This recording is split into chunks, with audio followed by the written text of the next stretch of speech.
আজকে আমি রিভিউ করতে চলেছি চিকেন ফ্রাই। চিকেন ফ্রাই মানেই খাস্তা আর মজাদার এক ডিশ, যার নাম শুনলেই জিভে জল আসে। বাইরের অংশটা থাকে সোনালি বাদামি রঙে ভাজা, একেবারে ক্রিস্পি ও ক্রাঞ্চি।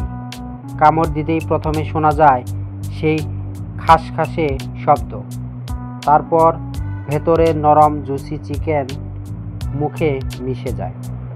হালকা মশলার গন্ধ, রসুন পেঁয়াজ ও ম্যারিনেশনের স্বাদ চিকেনের সঙ্গে দারুণভাবে মিশে থাকে।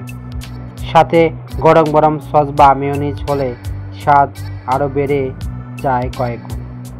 সংক্ষেপে, চিকেন ফ্রাই শুধু খাবার না, এটা একটা খুশির মুহূর্ত। খাস্তা, সুস্বাদু আর বারবার খেতে ইচ্ছে করবে এমন এক অসাধারণ